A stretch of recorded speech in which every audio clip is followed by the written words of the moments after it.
Hello, folks. Welcome to the College Fairs of Greater Denver Incorporated College Information Night in association with the Colorado Virtual College Fairs. A few housekeeping items. Please use your Q&A button to type your questions to the presenters. They will answer as best they can throughout the presentation. Through that particular function, and may have some time at the very end to address some through live answers. Please note your camera and microphone are off, so the panelists cannot see or hear you. I do want to encourage you to sign up for other sessions throughout this program, as they are being offered for different topics. And again, this session is being recorded, and all sessions through the Virtual College Fair program will be posted on the website link where you registered for this particular program.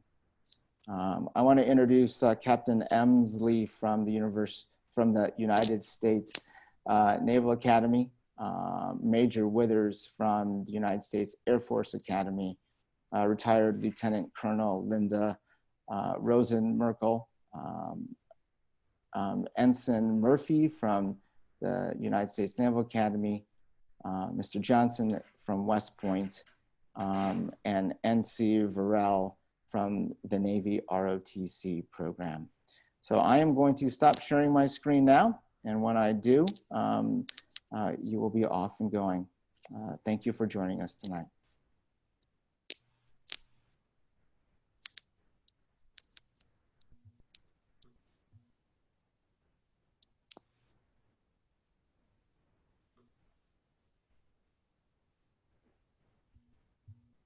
All right. Can everybody hear me? Yes, we can. Okay. Good evening. My name is Jace Johnson, and I am one of a handful of graduates supporting candidates throughout Colorado for West Point. With this overview, I will try to focus on what makes West Point unique, with particular emphasis on the academy experience and what West Point looks for in candidates. Founded in 1802 as our nation's first service academy, West Point sits on the Hudson River about 50 miles north of New York City. Hey, Jace, we can't see your screen. Did you hit the share screen button? I did. Oh, let's try it again. Share screen. Still not working? Nope. Sometimes you have to click the window or program that you're wanting to share.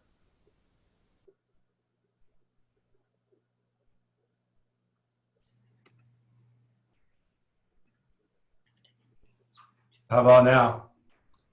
No, sir. All right. I'm going share screen. Desktop one.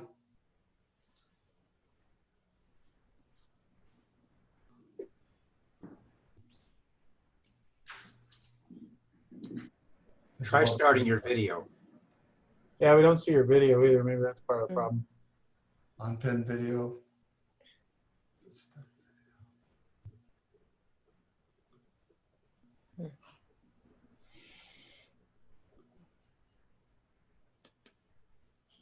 How about that? Not yet. No, That sir. work? Mr. Johnson, if you click share screen, you should have another window that pops up, and you should be able to select the actual window that you want to share, and then a blue button at the bottom right corner that says share. Yeah, that's what I've been trying to do here. Is that working? Not yet. Okay. All right, great. If you can't share it, I would just recommend that you keep going forward, and No, it doesn't make any sense. I'm just wasting time here. if anybody else has the PowerPoint, I'll let, oh, you know, I have it in my email. Let me go find it real quick. Do we want to let Ensign Murphy go first while I pull it up, Jace? Just save some time. Yeah, go ahead. All right. Good evening, everybody. My name is Ensign Blair Murphy from the United States Naval Academy. I'm a recent graduate with the class of 2020. I'll be talking about the Naval Academy tonight. Let me just share my screen real quick.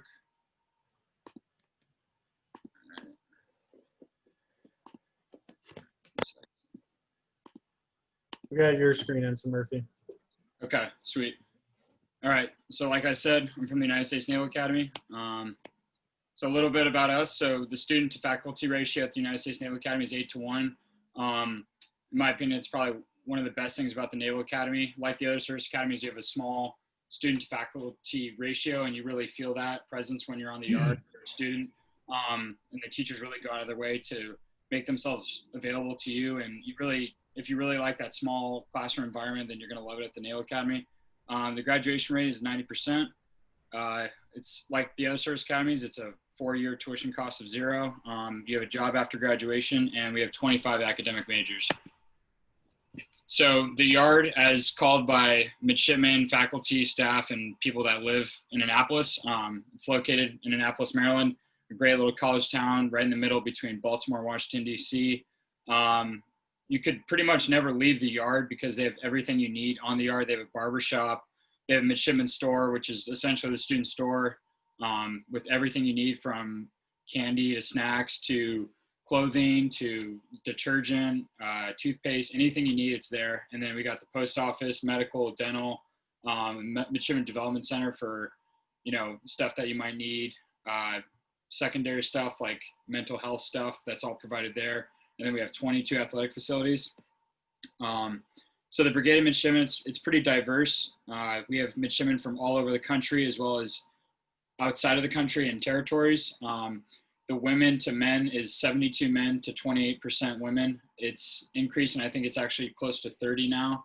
So that's encouraging. And then some things the Naval Academy has to offer. So the education and commissioning program into the Navy and the Marine Corps. It's a 4-year college. And then every midshipman that graduates from the Naval Academy will graduate with a Bachelor in Science regardless of major, which is pretty interesting considering an English major will graduate with a Bachelor in Science. Let's see. And then the benefits. So obviously, like we've talked about, the full scholarship, you have the room and board that's covered, meals, medical and dental coverage, as well as everything that's issued to you is free per se, but it's really taken out of your pay. So that's why below with the pay, it's roughly $11.50. But the thing is, deductions come out of that to pay for things like your laptops, your books, and additional learning materials. The career opportunities. So the summer training exposure. So each graduate will commission into the Navy or the Marine Corps, and then it's a minimum 5-year service commitment. So the different communities you could commission into are surface warfare, aviation, special warfare, submarines, the Marine Corps, and then we have a couple restricted line communities like medical, dental, crypto, cyber, and so on and so forth. So the majors, so we're very heavily engineering focused school, from everything from aerospace to robotics and controls, also known as systems engineering, and math and sciences. I think, in my opinion, I think these are the best majors. I'm a little biased because I was a math and science major, but there's a lot of great majors. And then on top of that, you could even major in a language such as Arabic or Chinese. And then also we have English, history, and poli-sci. So athletics, we have 30 Division I teams. And along with that, we have some club athletics that are very competitive that'll travel across the country. So obviously the NCAA Division I athletics are pretty well known, but something that's probably not as well known is the club athletics. So I was on the rugby team, and we traveled across the country and competed at a national level, but we weren't the only club team. So we also have a hockey team. We actually have a hockey rink. It's off campus, but it's part of the campus, and they compete at a national level as well, and they'll travel across the country to play. And then even at the intramural level, it gets very competitive. And we will travel to Air Force and Army to play their intramural teams as well. So regardless of what athletic level you play on, whether it be varsity, club, or intramurals, you're really going to get that competitive spirit that you probably got in high school. So that's really something that the Naval Academy has to offer that's pretty awesome. So the application process. So each candidate will open a preliminary application, which you can find at USNA admissions under apply. And upon opening a preliminary application, you see the different milestones that are listed here below, such as the personal data record statement, the CFA, the interview, and so on and so forth. So you'll need to knock out all those different things. And then these are just some of the things you need to get from your high school. So you'll need to get a recommendation from your math and English teacher, as well as the verify of your extracurricular activities. So the admissions process, like I was saying, the preliminary application, you'll open that on the website, and then you'll become an official candidate because you'll get your login information from admissions. And then once you become an official candidate, you can begin these big milestones such as qualifying physically, qualifying medically, and then competing for a nomination. And then ultimately you're eligible to compete for an appointment to the Naval Academy. So the appointments, we usually offer 1,100 appointments each year. Along with that, there's also the Naval Academy Preparatory School along with foundation programs. So we'll send typically 230 to 250 midshipman candidates to the Naval Academy Preparatory School each year. And then along with that, we'll send 40 to 50 to a foundation program. So the foundation program they're military and civilian prep schools. They're located all across the country, and it's very similar to Naval Academy Preparatory School. The point of it is just we have a candidate that, needs a little more work in one of the three areas, whether it be morally, mentally, or physically, and we'll send them there, and they'll just get ready to go to the Naval Academy for a year and pretty much take classes that mirror the same classes you would take as a plebe. So some of the advice from admissions for applying to the Naval Academy. So like we've talked about, we really focus on the STEM curriculum, given that the officers that graduate from the Naval Academy that go into the Navy and the Marine Corps are dealing with STEM-like things, whether it be planes, ships, or submarines. So that is very encouraged to have a strong foundation in those areas. We don't have a minimum GPA. We ask that you strive to be in the top 20% of your class, and then take the SAT and ACT early and often. So given everything that's going on this year with COVID, we're test flexible this year. So what that means is if you have taken it, we need those scores, but if you have not taken it, we're not going to penalize you. You can still be considered for admission if you have not taken it. But if you have taken it, you do need to send in those scores. So, and then lastly, we're looking for a well-rounded candidate. So we're not looking for, necessarily the best athlete or the best academic person, but we're looking for the person that is well-rounded and, morally, mentally, and physically, which is three things that are included in the Naval Academy mission statement that we really look for in our candidates. And then these are just some of the reasons why you should consider going to Navy. So the full scholarship obviously is something that's pretty hard to come by these days, especially with the fact that the scholarship's not contingent on you performing at a certain athletic level. Once you are accepted to the Naval Academy and you show up on I-Day, you could be cut from a sports team and you're still on a scholarship. So that's pretty unique that you don't find at your typical schools. The guaranteed employment upon graduation, that's a pretty sweet thing. The location, whether it be Annapolis, Maryland, or San Diego, or Hawaii, or Japan, there's a lot of awesome locations you'll get to see being in the Navy. And then the leadership and character development is second to none. You're really going to get 4 years of leadership at the Naval Academy, and they're going to mold you into a better person from when you show up on I-Day, and you're going to be ready to lead sailors and Marines upon graduation. And then lastly, the 89% graduation rate. And then lastly, if you are on social media, we just encourage you to find us on social media. So we're on Facebook, Twitter, Instagram. And then if you want to get more information, you can text NAS or STEM to 797979. So that's all I got.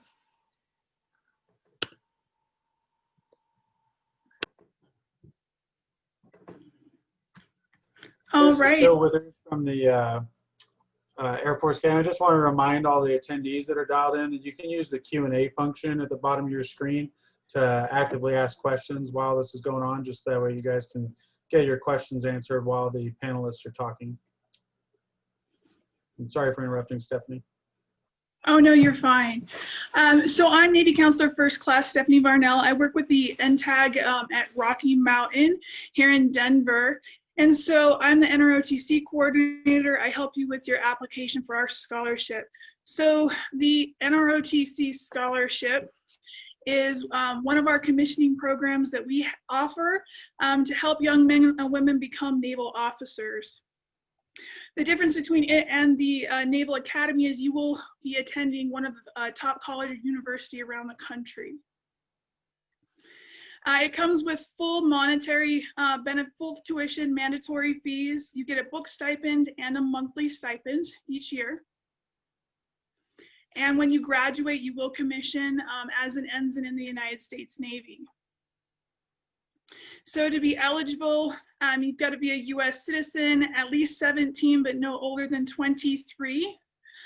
By September 1st of the year that you are applying. You have to have your high school diploma or GED before you start college. You have to meet the qualifying test scores, be able to pass a fitness assessment and the medical standards, as well as apply and accept and be admitted to an ROTC school.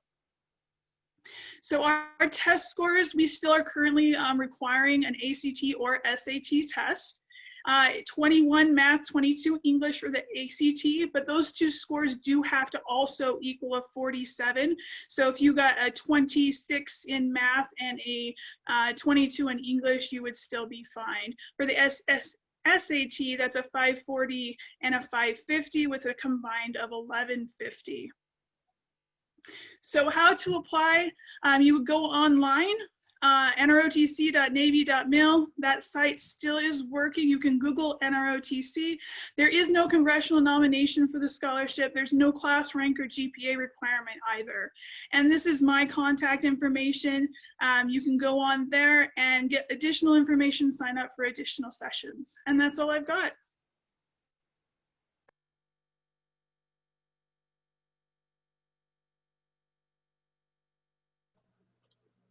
Okay, Jace, I'll go ahead and share your slides unless you want to try again.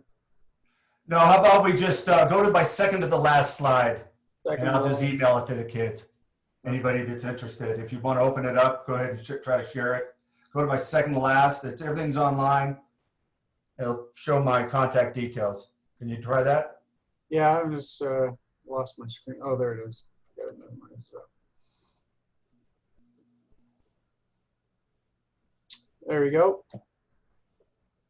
Yeah, people just email me there, and I'll send you the entire presentation.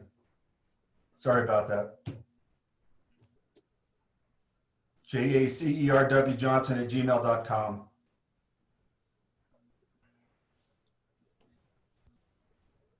Okay, so you didn't want to go over anything? Nah, Okay. no, not really. I blew my time slot. We're all looking at the same, looking for the same candidates, so there's a lot of sameness in there. I'll just let my time go to Air Force.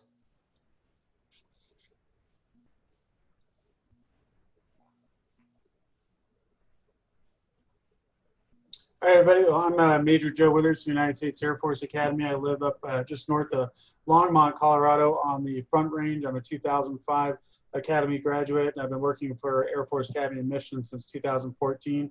I also have on the call Lieutenant Colonel Linda Rosenmerkel, who lives in Glenwood Springs, and she covers the western slope portion for Academy missions.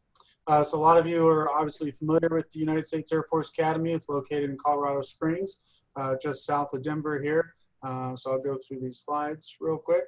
Our mission of the United States Air Force Academy is to, everybody hear me? Yeah, we can hear you. Our mission of the United States Air Force Academy is to educate, train, and inspire men and women to become officers of character, motivated to lead the United States Air and Space Forces in service to our nation. Right here is also a good picture of our campus too. The Academy Chapel over here on the east is Sidron Hall. Vandenberg Hall is over here on the north side. And then Fairchild Hall is over here, and that's our academic facilities. This is where we're located at. Just like the Naval Academy, we have everything that you could possibly need on campus at the Academy. However, most of the cadets, for some reason, do choose to leave campus when they're able to. We haven't quite figured out why they keep doing that, but they do like to get off base and get a little R&R time, and we let them do that. It is located on a 19,000-acre campus right there on the Front Range, just underneath Eagles Peak. Huge campus, large academic and athletic facilities. Here's another shot of our campus. All right, so we do have members from all 50 states, territories, and also foreign countries that make up the cadet wing. We really try to emphasize having a diverse culture. We also have prior enlisted airmen who are previously serving the Air Force, who have decided they want to become an officer and are going through the Air Force Academy experience. We have approximately 75 to 25% male to female ratio for our cadet wing, for approximately just under 4,300 total cadets. We offer 32 majors and 5 minors, and if you want, you can take a snapshot of the screen real quick and see what we have there. But we offer a little bit of everything. It's not just all technical and engineering degrees. We do offer humanities majors as well as social sciences. So we do tend to believe that we have a little bit of everything for everybody. And now that we have formulated the United States Space Force, you can see there we are also starting to have more majors and minors that are more specifically geared and targeted towards those career fields that those men and women will be going to in the United States Space Force. Here's what the core curriculum looks like during your 4-year experience. It's approximately 91.5 hours of core classes and then 5 semester hours of physical education. Usually most cadets graduate with between 120 to 130 credit hours when you add your majors courses on there. And you do graduate with a Bachelor of Science degree from the Air Force Academy. We really emphasize that we have small class sizes, and all the teachers really go out of their way to make themselves available to the students. A lot of them give out their cell phone numbers, and a lot of them will have like study sessions after school hours, and we'll have like pizza parties up at various areas of the cadet area, just to allow the students to have study sessions before a big test and all that, just to make sure that all the students are on the same page and that they're really getting what they need to be getting out of their educational experience, because that is the second most important piece of paper that you graduate there with, other than your commission, is your diploma. So we really want to make sure they're getting a good quality education.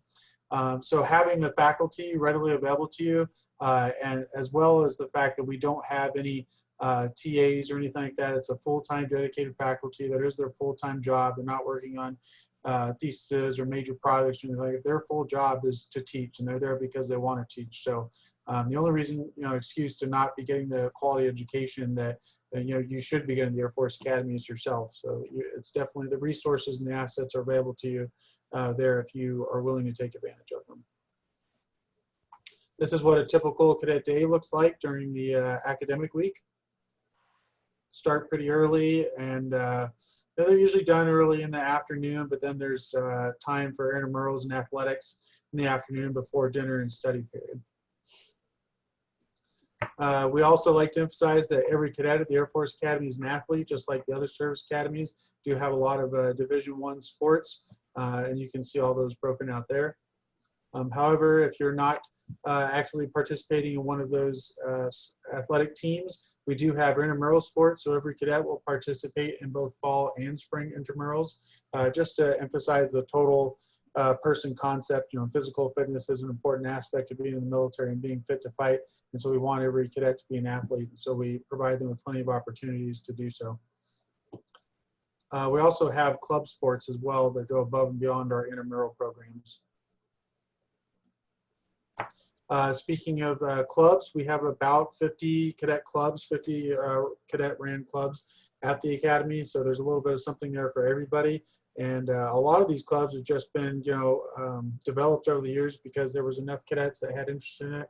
They wanted to, they thought there was a need for it and enough interest. And so they were able to found and start their own club at the Academy. So they really try to allow the cadets to do their networking, take advantage of their social time, and explore the things that interest them. So that way they get the most out of their cadet experience during their 4 years there. We do have various summer training opportunities available.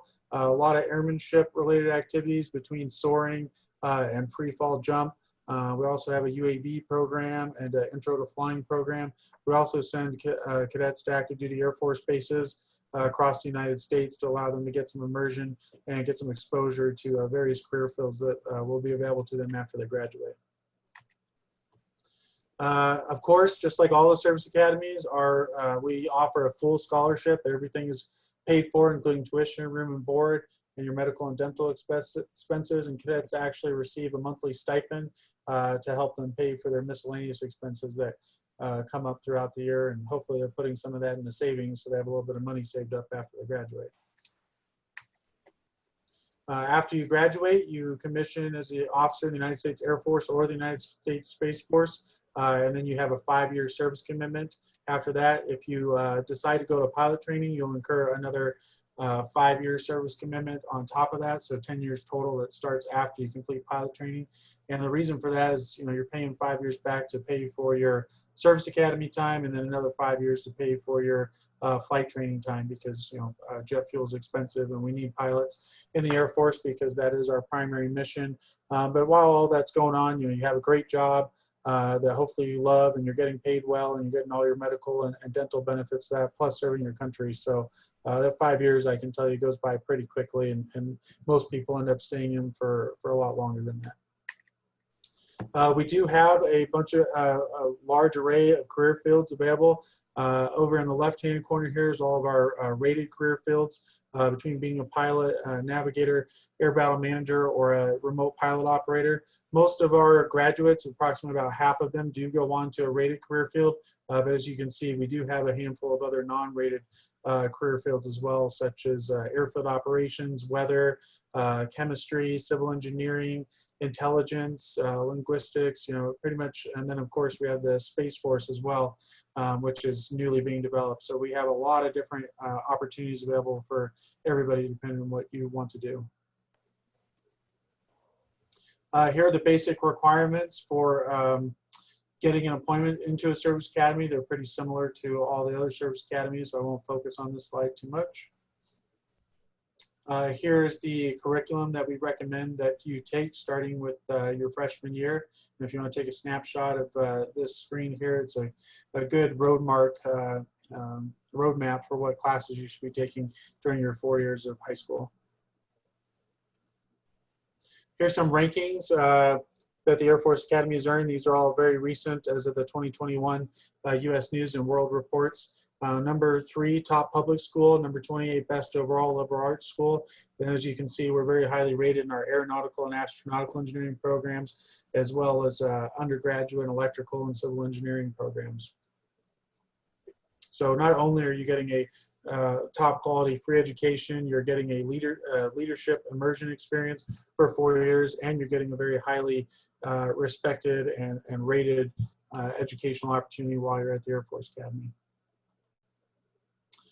So to start your application, you would go to our website, which is academyadmissions.com, and up here on the top right hand corner of the screen, you'll see a apply now button. There's also several pages over here on the left that will provide various information on the application and admissions requirements. And then this link right here will actually take you to our usafa.edu website that has even more information about the USAFA experience and what you can expect as a cadet during your 4 years at the Air Force Academy. Here's our contact information. Lieutenant Colonel Linda Rosenmerkel is on the top there, and then my information is down here below. Feel free to email us if you have any questions at all regarding the Air Force Academy application process. We'll be more than happy to respond to you and help answer your questions there. And I will paste these emails in the chat function also, just so you have those. And that is all. I thank you guys very much for your time.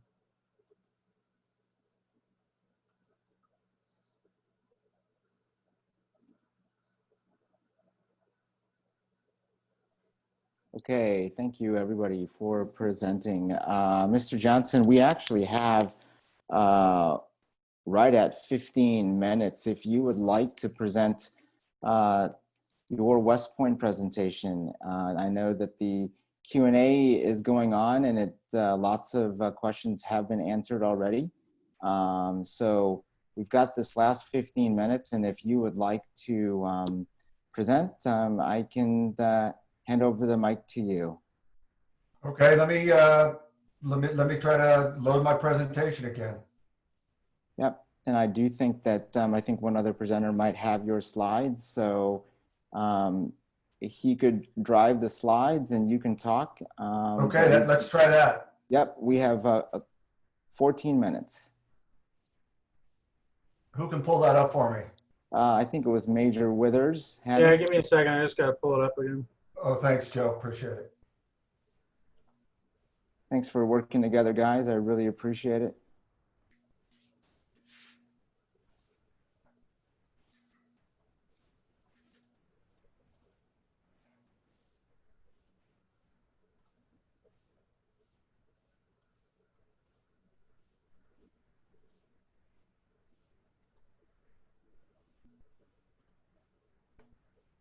All right, take it away, Jace. Okay, go to the next slide. Next slide. Slide. Yeah. Founded in 1802 as our country's first service academy. Well, now we're on mission. That's okay. Let's just stick with mission. Our mission is to prepare graduates for career professional excellence and service to the nation. Your experience at West Point will not only be rewarding, but will also be very demanding time and emotionally. Slide.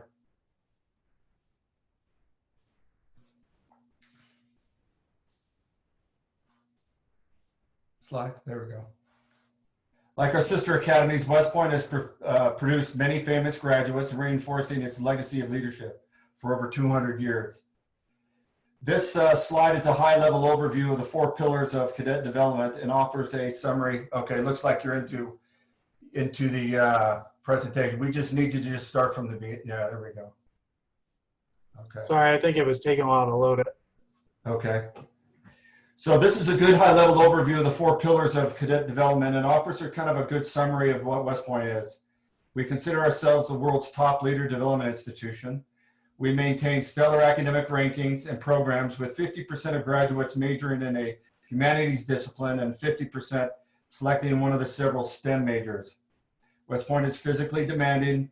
Our CFA minimums are slightly more stringent than the other academies. The training in the summers is unique, and so are our internship opportunities. Our whole candidate concept looks at a balance of scholar, leader, athlete, and students, culminating with a particular focus on your motivation, strengths, and fit for the West Point experience. Slide.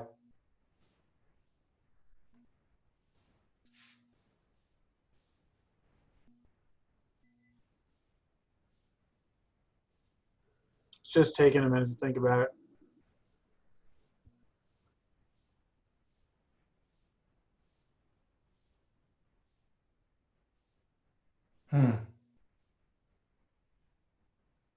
Go ahead, keep going. We'll just go move through these. See, like the other service academies, you pick a major, but West Point remains committed to its extensive core curriculum. As the oldest engineering school in the nation, you also select an engineering sequence, kind of a light minor. So even though you're a history major or you major in physics, you're going to have an engineering, an engineering sequence. Next slide. Let's try the next one. This is something that's kind of unique to West Point, we think. This is a photo of the 27 graduate scholars from the class of 2018. That year also included a banner year which saw another 14 graduates go straight to medical school. Whoever wrote scholar in this picture. Let's skip a couple slides. Skip that. Let's go keep moving forward. Keep going.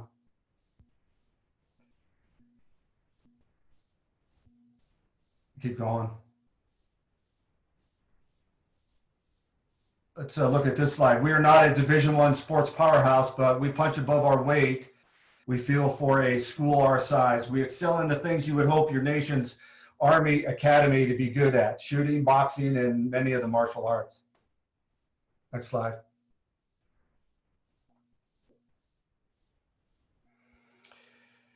The Academy experience is geared towards, let's go back. Let's go to the next one. This one here. Yeah, that's good. The Academy experience is geared towards developing leaders of character that lead troops on day one in the greatest Army in history. This is a quick view of the Army's branch structure in the class of 2020 branch selections. Your West Point experience and how well you perform there primarily determines which of these branches you will pick in your first assignment on active duty. Let's go a couple next slides. Skip a couple. Next.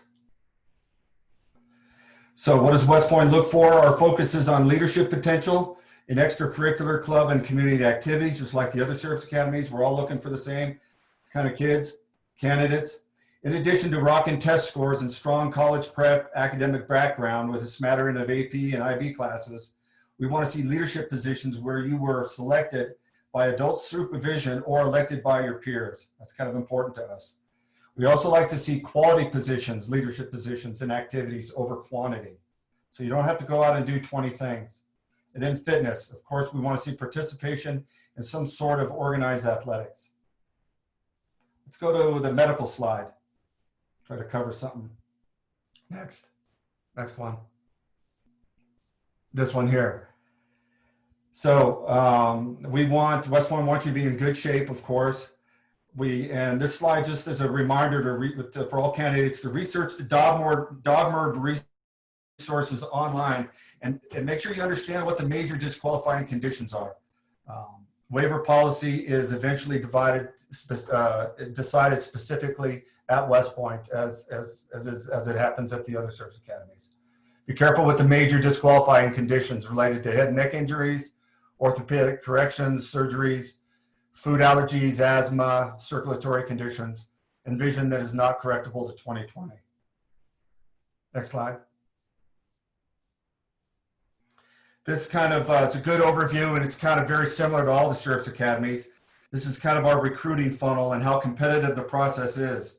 We start with well over 15,000 open files, and then we eventually get down to 1,250 new cadets that enter on our day. Next slide. This will be my last one. So just keys to success for really applying to all the service academies: be proactive. We want you to, we want your contact details, not your parents. We want to talk to students and not your parents. Apply for all your nominations you are eligible for. Prepare and train for CFAs, the ACT, the SAT test. Communicate with field force people like me. And we want you to consider all ROTC options: Army, Air Force, Navy, all of them. It's all good to us. And then the main thing for us is make the decision that's right for you. Next slide. And I'll send me an email and I can forward this email, this presentation to everybody. And thanks for your patience. Sorry about this.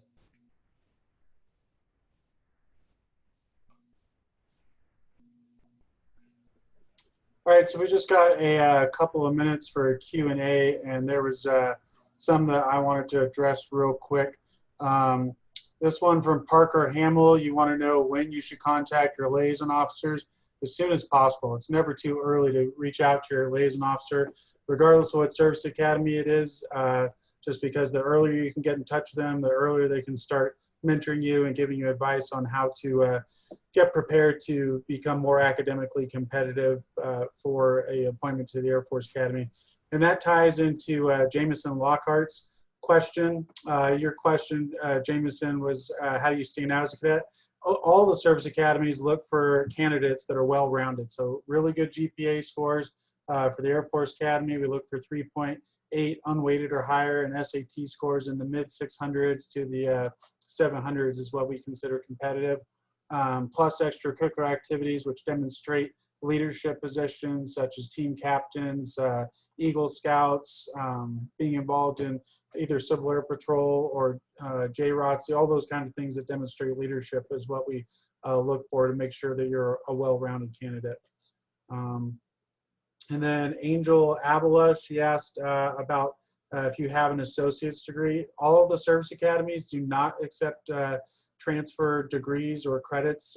You are able to opt out of some classes because you will take some placement classes before your freshman year, but all of the service academies require you to complete the entire 4-year experience. So if you're already going to be 2 years into a college degree, you might want to take that in consideration, that you will have to complete the entire 4-year curriculum at whatever service academy you get applied to or you get accepted to.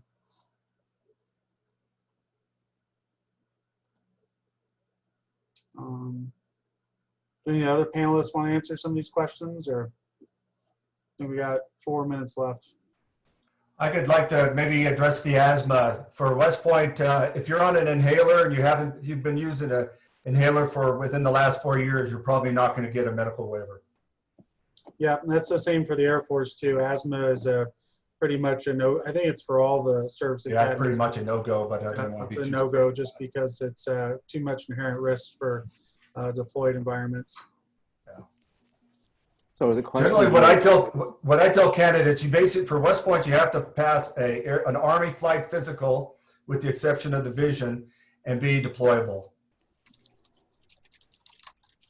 So there is a question here about mental illness. Are we not allowed, if we have some sort of mental illness, to be admitted? That is correct. I'm not really sure about this question. So what happens if you don't miss the physical requirements? That's why we try to encourage students to start preparation for their application early. Not just because of the educational aspects of it. You need to start that in your freshman and sophomore year, but really the physical aspects as well. You have plenty of time. These fitness tests, although they are challenging, they're not impossible. And given enough dedication, determination, and preparation, you will have plenty of time to make yourself physically prepared to be able to not only pass, but to excel at these physical fitness tests. And then there's a couple of questions on here about food allergies. Those are all very specific questions that we can't answer as admissions representatives. Those are questions that we have to ask through our medical personnel. Whatever kind of food allergies you have, gluten is okay. We do have diets that are, food that's available at the service academies that are for gluten-free diets, but for particular food allergies, it really just depends on what the circumstances are. And you'll get a medical evaluation completed while you're going through the service academy application process that'll answer all those questions for you.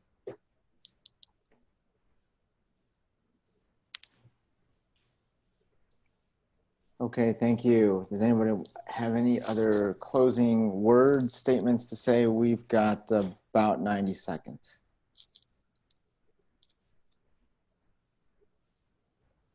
I'll say one, just that regardless of what service academy you go to, they all provide probably the biggest takeaway is they all provide an equivalent experience, and it's all about serving your country and, stepping up and doing something that less than 3% of all Americans ever do. So the fact that you're even interested in military service speaks a lot about your character and the way your parents brought you up. But, if you're going to apply to one service academy, apply to them all, definitely apply to ROTC as well, because, they're very competitive and it's tough to get into. And if you're filling out the application for one, the requirements for the other applications are very similar. So don't put all your eggs in one basket. Increase your competitiveness by applying to multiple service academies. And don't forget about ROTC as well, because those are also excellent commissioning sources and opportunities. And really at the end of the day, it's all about becoming an officer in the United States military.